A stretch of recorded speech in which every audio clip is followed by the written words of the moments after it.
पर आपको बताऊं, परमेश्वर आपकी समस्या को कई बार तब हल करता है जब वो आपको अपने पास बुलाता है। आप कहते हो परमेश्वर से ठीक कर दो, लेकिन वो कहते हैं यहां।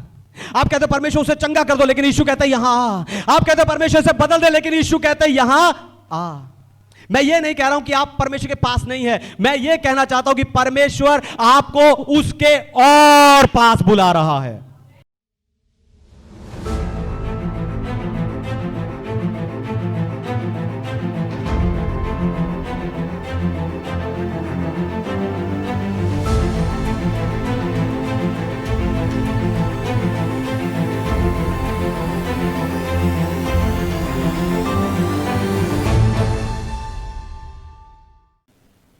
हालेलुया।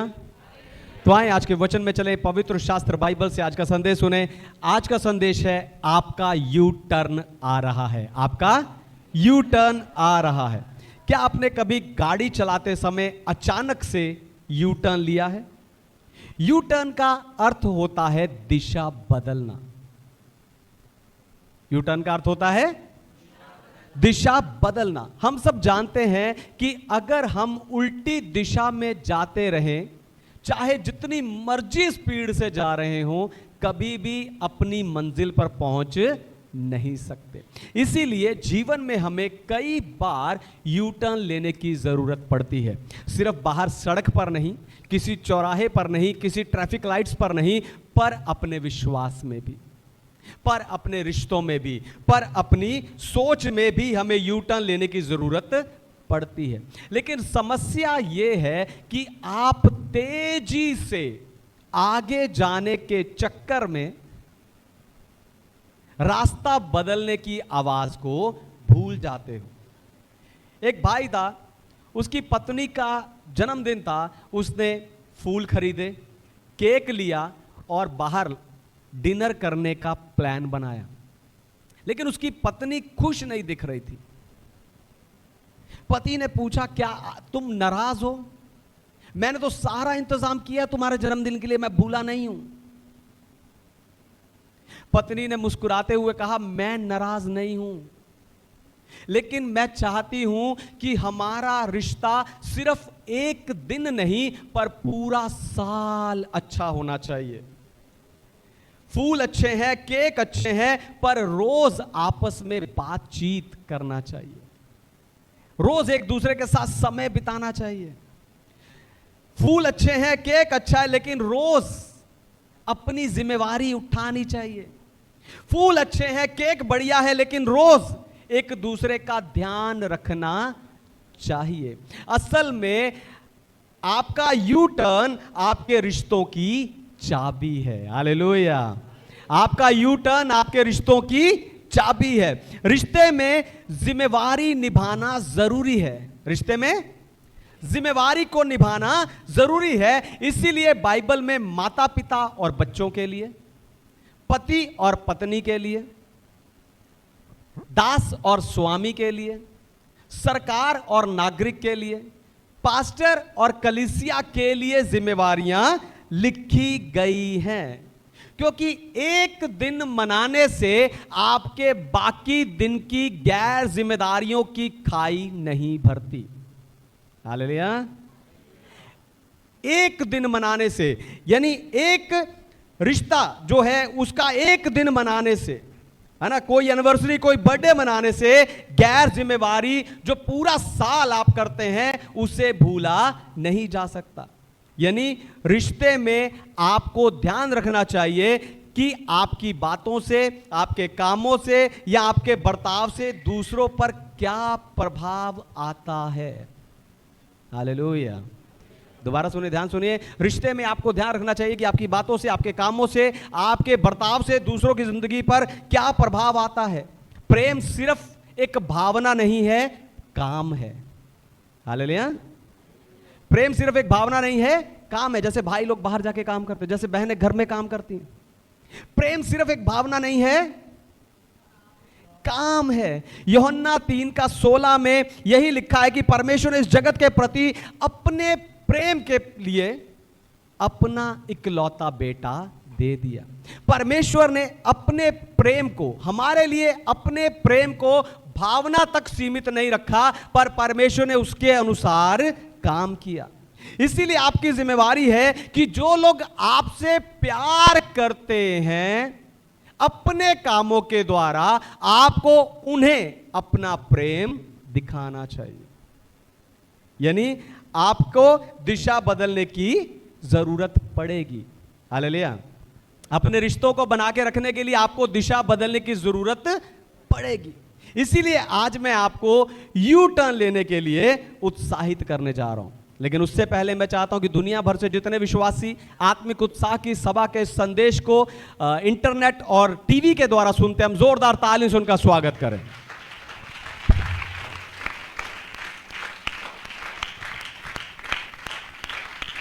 आमीन। आपका यू टर्न आ रहा है। सबसे पहली बात, प्रेम में चलने से यू टर्न आता है। प्रेम में चलने से यू टर्न आता है। हमेशा निकालिए पहला कुरिन्थियों की पत्री, उसका 13 अध्याय 1 से लेके 3 वचन। 1 Corinthians chapter 13 verse 1 to 3। यदि मैं मनुष्य और स्वर्गदूतों की बोलियां बोलूं और प्रेम ना रखूं, तो मैं ठनठनाता हुआ पीतल और झंझनाती हुई झांझ हूँ। और यदि मैं भविष्यवाणी कर सकूं और सब भेदों और सब प्रकार के ज्ञान को समझूं, और मुझे यहाँ तक पूरा विश्वास हो कि मैं पहाड़ों को हटा दूं, परंतु प्रेम ना रखूं, तो मैं कुछ भी नहीं। यदि मैं अपनी संपूर्ण संपत्ति कंगालों को खिला दूं या अपनी देह जलाने के लिए दे दूं और प्रेम ना रखूं, तो मुझे कुछ भी लाभ नहीं। आमीन। परमेश्वर के नाम की महिमा। इन वचनों को पढ़ने के समय मुझे एक चीज समझ आई कि प्रेम बोलता है। हालेलुया। कि प्रेम बोलता है। आपको बताऊं, प्रेम की 5 भाषा है। कितनी? 5 भाषा है ना? तो लव हैज 5 लैंग्वेजेस। प्रेम की 5 भाषा है। सबसे पहली, प्रेम का इजहार। पहली भाषा है प्रेम का इजहार। आप जिससे प्रेम करते हो, आप उसके आगे जाके इजहार करते हो। ऐसे ही हमारा पहला और आखिरी प्यार हमारा परमेश्वर है। हालेलुया। हमारा पहला और आखिरी प्यार हमारा परमेश्वर है, और वो चाहता है कि आप उसके साथ अपने प्यार का इजहार करें। हालेलुया। परमेश्वर चाहता है कि आप अपने होठों का बलिदान, यानी स्तुति, धन्यवाद का बलिदान चढ़ाकर आप उसके साथ अपने प्रेम का इजहार करें। दूसरी भाषा है समय बिताना। प्रेम की दूसरी भाषा है समय बिताना। जब आप किसी के साथ समय बिताते हो, आप प्रेम बोलता नहीं है, लेकिन उस समय पर प्रेम बोलता है। प्रेम साइलेंट लेके भी बोलता है। हालेलुया। तो दूसरी भाषा है समय बिताना। आप जिससे प्रेम करते हो, आप उसके साथ समय बिताते हो, उससे बातें करते हो, उनकी देखभाल करते हो। परमेश्वर चाहते हैं कि हम उसके साथ समय बिताएं। अगर आप परमेश्वर से प्रेम करते हैं, तो परमेश्वर चाहते हैं कि हम उसके साथ समय बिताएं। कैसे? परमेश्वर चाहते हैं कि हम प्रार्थना में बैठकर उसके साथ समय बिताएं और संगति में बैठकर उसके लोगों के साथ समय बिताएं। हालेलुया। लेकिन कई लोग रिजर्व रहते हैं। वो रिजर्व रहते हैं, वो अपने आप तक सीमित रहते हैं। दूसरों से मिलना जुलना, बातचीत करना उन्हें ज्यादा पसंद नहीं। संडे के संडे वो चर्च में दिखाई देते हैं, बाकी किसी कॉटेज मीटिंग में, किसी फास्टिंग प्रेयर में, किसी लेडीज मीटिंग में वो दिखाई नहीं देते। कोई मैसेज, कोई फोन नहीं। वो रिजर्व रह जाते हैं, अकेले रह जाते हैं। जब वो अकेले रह जाते हैं, उनका कोई उनके साथ देने वाला नहीं होता, वो अपने तक ही सीमित रह जाते हैं। हालेलुया। जो अपने तक सीमित रह जाते हैं, आगे वही हम क्या कर रहे हैं, अपने परिवार को, अपने रिश्तों को भी वही सिखा रहे हैं। तो वो भी क्या हो जाएंगे, अकेले रह जाएंगे। तीसरी भाषा है सेवा करना। तीसरी भाषा है सेवा करना। आप जिससे प्रेम करते हो, आप उसके कामों में उनकी मदद करते हो। और परमेश्वर चाहते हैं कि आप अपने वरदानों से परमेश्वर की और उसके लोगों की सेवा करें। आप में जन्म से कुछ प्रतिभाएं हैं। कोई अच्छा गा सकता है, कोई नाच सकता है, कोई किसी के पास ज्यादा याददाश्त है, वो चीजों को याद रख सकता है। फिर आपने कुछ योग्यताएं हासिल की हैं, है ना, आपने जिंदगी में पढ़ाई लिखाई करके या फिर अपने अनुभव से आप कुछ चीजों को सीखते हो जिन्हें हम योग्यता यानी स्किल्स कहते हैं। आप उन्हें सीखते हो, जैसे कोई पढ़ाई लिखाई करके या कोई अपने एक्सपीरियंस से डॉक्टर बन जाता है, कोई नर्स बन जाता है, कोई इंजीनियर बनता है, कोई इलेक्ट्रीशियन बनता है, कोई प्लम्बर बनता है। फिर पवित्र आत्मा हम सबको वरदान दिए हैं, पवित्र आत्मा ने हम सबको वरदान दिए हैं ताकि आप कलीसिया को बढ़ा सकें और कलीसिया के लोगों की सेवा कर सकें। आपको बताऊं, जब आप अपनी प्रतिभाओं से, अपने स्किल्स यानी अपनी योग्यताओं से और अपने वरदानों को परमेश्वर के लिए इस्तेमाल करते हो, सिर्फ और सिर्फ तभी आप परमेश्वर की सेवा करते हो। हालेलुया। और जब आप ऐसा प्यार करते हो तब परमेश्वर, है ना, तब परमेश्वर आपको छूते हैं, आपको भरते हैं। फिर चौथी है उपहार देना। चौथी बात है, चौथी भाषा है उपहार देना। कई बार हम किसी को यह नहीं कहते मैं आपसे प्यार करता हूं, हम सिर्फ तोहफा ले जाते हैं। उपहार देना, आप जिन्हें प्रेम करते हो आप उन्हें तोहफे और सरप्राइज देते हो। हर कोई यही चाहता है कि परमेश्वर उसे सरप्राइज दे, पर क्या आपने कभी परमेश्वर को सरप्राइज देने के बारे में सोचा है? हालेलुया। आप अक्सर यही प्रार्थना करते हो, यही चाहते हो कि परमेश्वर आपको सरप्राइज दे, आपको चौंका दे, पर क्या कभी आपने परमेश्वर को सरप्राइज देने के बारे में सोचा है? मैं कैसे दे सकता हूं, मैं तो मनुष्य हूं, वो तो परमेश्वर है। तो यही कारण है जब यीशु मसीह ने लोगों की शारीरिक आंखों को चंगा किया तो उन्होंने सिर्फ शारीरिक आंखों को चंगा नहीं किया, उनके मन की आंखों को भी चंगा किया, यानी उनको उनके पाप से छुड़ाया है। पर समस्या यह है कि आप यही चाहते हो कि लोग आपको आपके अंधेपन में ही प्यार करते रहें, यानी ना आपको टोके ना आपको रोके। पर आपको बताऊं, प्रेम सही करता है। प्रेम सही करता है। अगर आप अपने बच्चों की गलती पर उन्हें सही नहीं करते तो आप उन्हें प्रेम नहीं करते। इसलिए जब कोई मुझे कहता कि पास्टर जी आप बदल गए, मैं उन्हें कहता हूं मैं तो वैसा ही हूं, लेकिन आप सालों मेरे साथ रहकर नहीं बदले। आपको लगता है समस्या यह है कि मैं बदल गया, लेकिन समस्या यह है कि आप नहीं बदले। Hallelujah, hallelujah. इसलिए हमें क्या करना चाहिए? हमें परमेश्वर से आशा रखने की बजाय हमें परमेश्वर को सरप्राइज देना चाहिए। तो जो आपने आज तक नहीं किया वो करके आप परमेश्वर को सरप्राइज दे सकते हो। जो प्रार्थना नहीं करते, इस महीने हर दिन प्रार्थना करके परमेश्वर को सरप्राइज कीजिए। जो बाइबल नहीं पढ़ते, इस महीने हर दिन बाइबल पढ़ के परमेश्वर को सरप्राइज कीजिए। जो उपवास नहीं लेते, इस महीने हर हफ्ते उपवास लेकर परमेश्वर को सरप्राइज कीजिए। जो दशमांश नहीं देते, वो इस महीने दशमांश देकर परमेश्वर को और मुझे सरप्राइज कीजिए। पांचवी भाषा है स्पर्श करना। पांचवी भाषा है स्पर्श करना, छूना। आप जिन्हें प्रेम करते हो उनके साथ आपका फिजिकल कनेक्शन, शारीरिक कनेक्शन जुड़ जाता है, लेकिन परमेश्वर आत्मा है, आप उसे कैसे छू सकते हो? छूने का अर्थ यहां पे हाथ से छूना नहीं है, पर इस कुछ ऐसा करना है जो परमेश्वर के मन को छुए।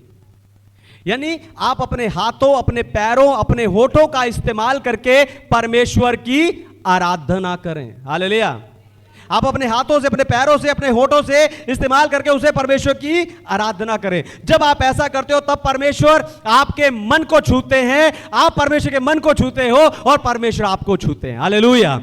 जब आप ऐसी आराधना करते हो, प्रेम से आराधना करते हो, आप परमेश्वर के मन को छूते हो, परमेश्वर आपको छूते हैं।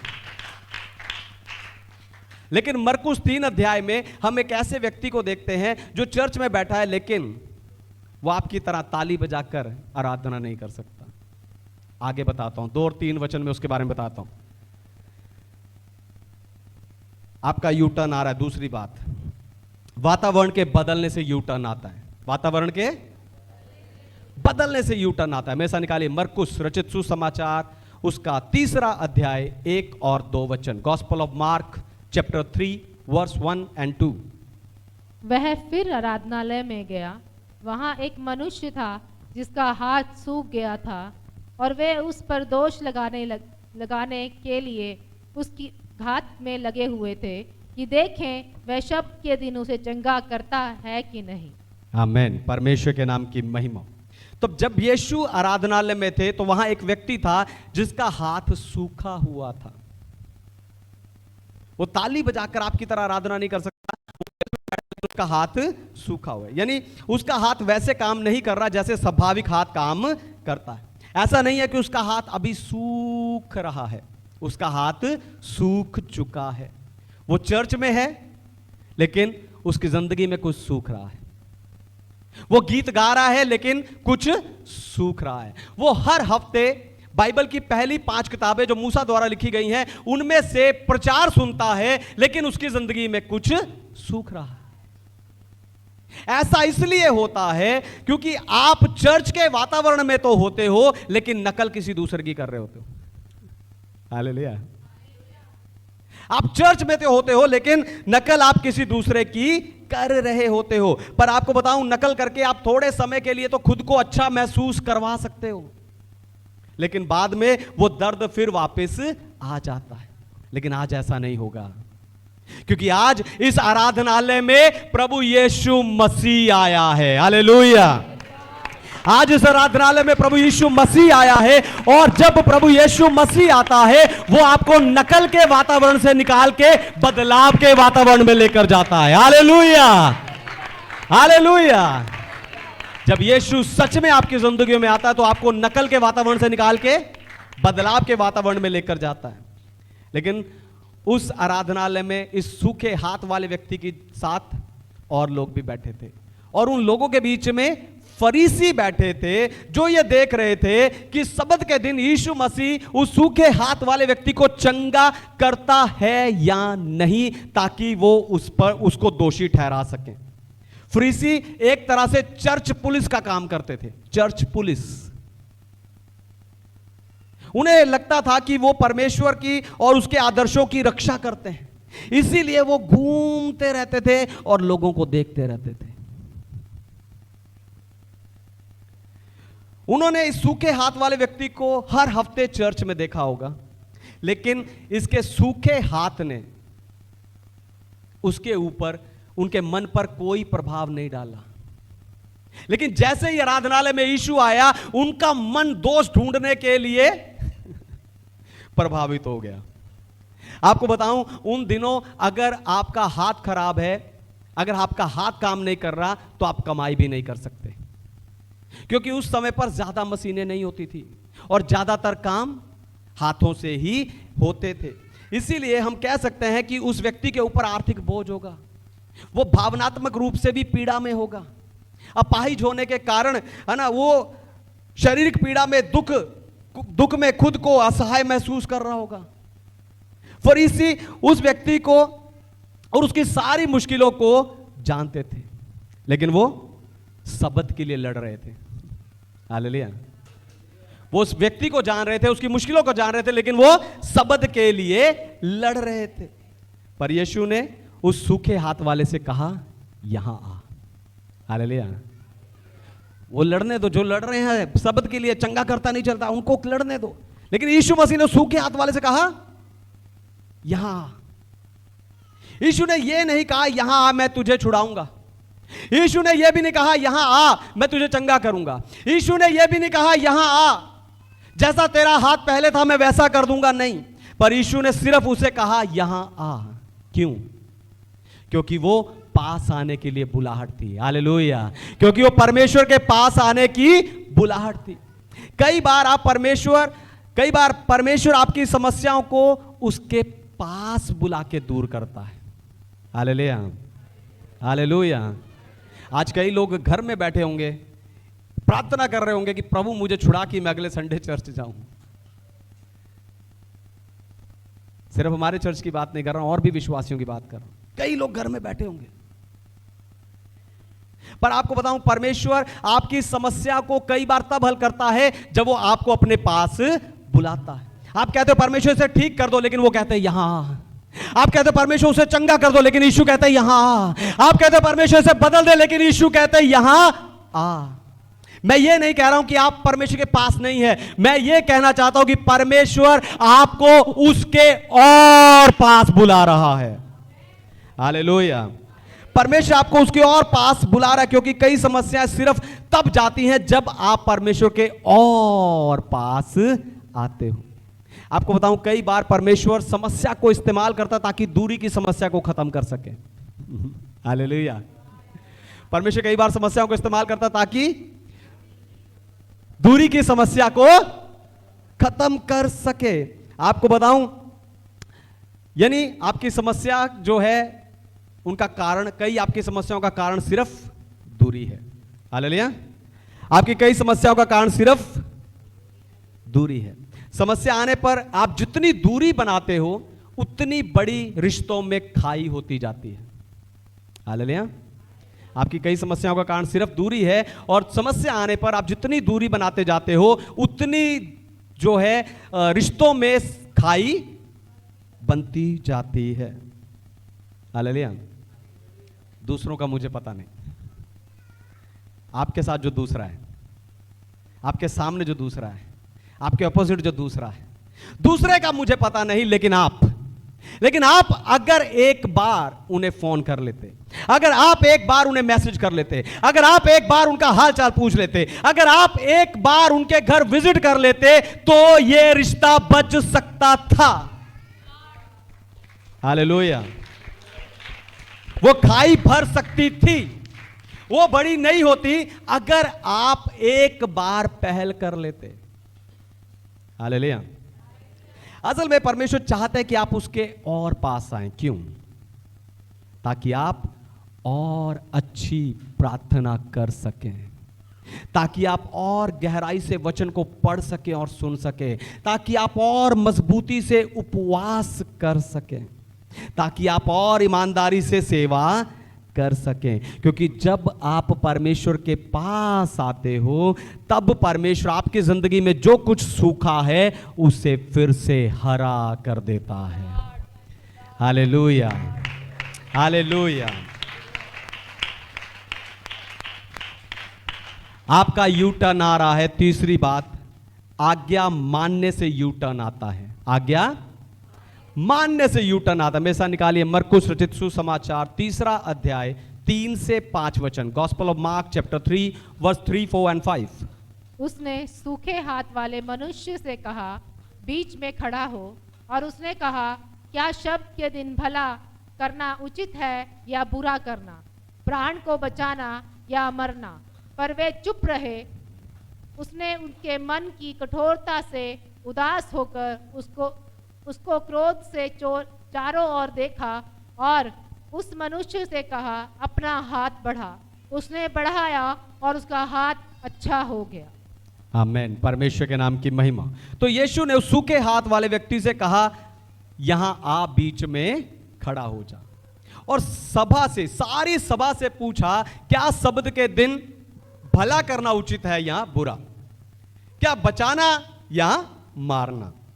यीशु शब्द के प्रति उनकी रूढ़िवादी मानसिकता को बदलना चाहते थे, क्योंकि वो सदियों से यही सोच रहे थे कि शब्द का दिन विश्राम का दिन है और इस दिन में कोई काम नहीं करना चाहिए, फिर वो भला ही काम क्यों ना हो। लेकिन यीशु उन्हें बता रहे थे कि जो तुम सोचते हो और जो बाइबल कह रही है वो दोनों अलग हैं। जैसे मैंने आपको 7 के 70 गुना बार क्षमा करने की सच्चाई बताई थी, क्योंकि आप भी सालों से जो सुनते आ रहे हो वही बोलते जा रहे हो, जबकि बाइबल में वैसा नहीं लिखा। आप प्रार्थना करते हो कि परमेश्वर तेरे वचन में लिखा तू बच तो तेरा घराना बचाया जाएगा, जबकि बाइबल में ऐसा नहीं लिखा। फिर है ना, कई जगह सिखाया जाता है कि महायाजक जब साल में एक बार अति पवित्र स्थान में जाता था, उसकी कमर पे रस्सी बांधी जाती थी, अगर वो अति पवित्र स्थान में मर गया तो याजक उसे खींच के बाहर निकाल ले। लेकिन बाइबल में ऐसा नहीं लिखा। हालेलुया। बाइबल में ऐसा नहीं लिखा गया। आप सदियों से वही जो सुनते आ रहे हो वही बोलते जा रहे हो। यीशु मसीह ने भी इन फरीसियों को दूसरे अध्याय में, मरकुस दूसरे अध्याय में बताया था कि सब्त का जो दिन है वो मनुष्यों के लिए बनाया गया है, ना कि मनुष्य को सब्त के दिन के लिए बनाया गया है। यानी आप गलत चीजों को प्राथमिकता दे रहे हो, आप शब्द को मनुष्यों से बड़ा समझ रहे हो। आपको बताऊं, परमेश्वर का सत्य लोगों के ऊपर राज्य करने के लिए नहीं है, पर लोगों की सेवा करने के लिए है। हालेलुया। हां, परमेश्वर ने 7वें दिन विश्राम किया है, लेकिन यह विश्राम परमेश्वर ने अपने 6 दिन के काम से थक कर नहीं किया है, पर आपको सिखाने के लिए किया है कि कब, कि तब विश्राम करो जब आप अपना काम पूरा कर लो, तब विश्राम करो जब आप अपनी बुलाहट पूरी कर लो, तब का विश्राम करो जब आप अपनी सेवा पूरी कर लो। क्योंकि केवल तभी आप जब पीछे मुड़कर देखोगे तो कह सकोगे, अच्छा है अब मैं विश्राम कर सकता हूं। तो जब यीशु ने सब्त के विषय में उन्हें पूछा, वो सब चुप रहे। यीशु उनके मन की कठोरता को देखकर उदास हो गया और गुस्से से भरकर उन सब की तरफ देखा। जो लोग कहते हैं कि यीशु ने सिर्फ एक बार मंदिर में व्यापारियों को निकालने के लिए कोड़े मारते हुए क्रोध किया, वो इस वचन को अंडरलाइन करो। ये एक और जगह जहां यीशु ने क्रोध किया। तो यीशु ने उनके मन की कठोरता को देखा और यीशु उदास हुए। यीशु उदास इसलिए नहीं हुए कि वो गलत थे, ध्यान सुनिए। यीशु उदास इसलिए नहीं हुए कि वो गलत थे, यीशु उदास इसलिए हुए क्योंकि उन्हें सही करना कठिन था। हालेलुया। उन्हें सही करना कठिन था। हम सभी कहीं ना कहीं गलत हो सकते हैं, मैं और आप, हम सभी कहीं ना कहीं गलत हो सकते हैं, लेकिन सवाल यह है कि जब यीशु मसीह सत्य से आपकी पहचान करवाता है, क्या आप खुद को सही करने के लिए तैयार होते हैं? क्या आप बदलने के लिए तैयार होते हैं? क्या आप वचन के अनुसार अपने बर्ताव को सबके साथ एक समान करने के लिए तैयार होते हैं? आपको बताऊं, अगर आप तैयार होते हैं, इससे ही बाइबल पश्चाताप कहती है। हालेलुया। आप घर में क्या कर रहे हो मुझे नहीं पता। हालेलुया। आप घर में रो रहे हो, आंसू बहा रहे हो, घुटने टेक रहे हो, आप क्या कर रहे हो मुझे नहीं पता। बाइबल पश्चाताप किसे कहती है? हालेलुया। जब आप सही करने के लिए तैयार होते, जब बदलने के लिए तैयार होते, जब आप वचन के अनुसार सबके साथ एक जैसा बर्ताव करने के लिए तैयार होते, तभी वो सच्चा पश्चाताप गिना जाता है परमेश्वर की नजर में और मनुष्य की नजर में। क्योंकि जब आप अपना मन बदलते हो तो आप अपना रास्ता भी बदलते हो। यू टर्न आ रहा है। हालेलुया। जब आप अपना मन बदलते हो, आप अपना रास्ता भी बदलते हो। यीशु चाहते हैं कि जब उसने सत्य से आपकी पहचान करवाई है तो आप अपना रास्ता बदलें। आप उस 10 कोड़ियों में से एक कोड़ी की तरह यू टर्न लेकर उसके पास वापस आए। आपके लिए यू टर्न आ रहा है। यीशु ने उनके मन की कठोरता को देखा और उस व्यक्ति से कहा, बीच में खड़ा हो और अपना हाथ बढ़ा। और जैसे उसने अपना हाथ उठाया, उसका हाथ चंगा हो गया। हालेलुया। वो व्यक्ति चंगा हुआ क्योंकि उसने आज्ञा को माना। 10 कोड़ी में से एक कोड़ी चंगा हुआ क्योंकि उसने आज्ञा को नहीं माना, याजक को दिखाने के बजाय वापस आ गया। यह व्यक्ति चंगा हुआ क्योंकि इसने यीशु मसीह की आज्ञा को माना। जब एक व्यक्ति को बीच में खड़ा किया, सारी कलीसिया में खड़ा किया, सूखे हाथ के साथ वो खड़ा होगा, उसे शर्मिंदगी महसूस हो रही होगी, छोटा महसूस हो रहा होगा। मुझे खड़ा कर दिया, मैं क्या करूं? लेकिन यीशु मसीह ने उसे कहा बीच में खड़ा, वो खड़ा हो गया। यीशु मसीह ने कहा अपना हाथ उठा, वो सारी शर्मिंदगी भूलकर उसने अपना हाथ बढ़ा दिया, उसने आज्ञा मानी, इसलिए वो चंगा हो गया। अगर वो आज्ञा नहीं मानता तो वो चंगा नहीं होता। हालेलुया। उसने हाथ बढ़ाया, आज्ञा मानी, इसलिए वो चंगा हो गया। लेकिन आप में से कई लोग उन कामों की सामर्थ्य को छोटा मानते हो जिन्हें परमेश्वर ने आपको अपने हाथों से करने के लिए कहा है। हालेलुया। हम अभिषेक चाहते हैं, हम आत्मा चाहते हैं, हम सामर्थ्य चाहते हैं, हम वरदान चाहते हैं, हम गिराना चाहते हैं। हालेलुया। आप में से कई लोग उन बातों की, उन कामों की सामर्थ्य को छोटा जानते हो जिन्हें परमेश्वर ने आपको अपने हाथों से करने के लिए कहा है। आपको बताऊं, यहूदी होते हुए यीशु उन कामों की सामर्थ्य को जानते थे जिन्हें परमेश्वर ने हमें अपने हाथों से करने के लिए कहा है।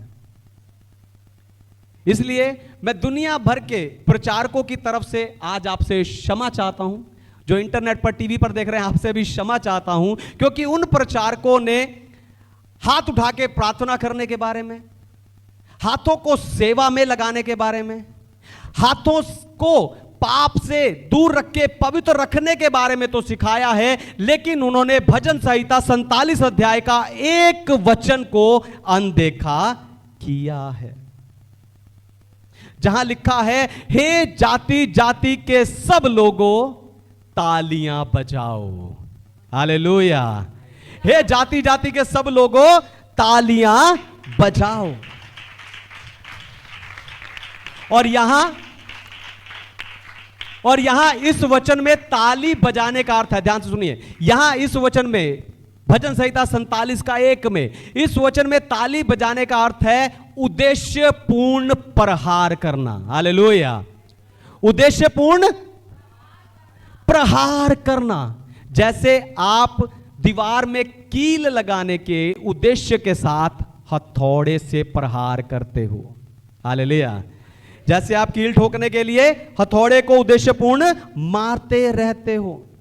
असल में आपकी ताली आपके शरीर को उसमें भागी बनाती है जिसके लिए आपकी आत्मा विश्वास कर रही होती है। हालेलुया। जब आप ताली बजाते हैं, वो वचन पर हो, वो आराधना में हो, वो प्रार्थना में हो, तो आप उसे, आपकी आत्मा जो विश्वास कर रही होती है, आपका शरीर उसमें सहमत होता है।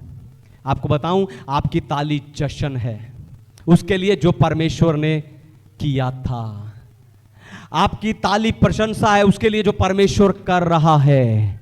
आपकी ताली आशापूर्ण धन्यवाद है जो परमेश्वर करने जा रहा है। यानी आपकी ताली कहती है कि पिता, तूने ये पहले भी किया था, इसे फिर से कर दे।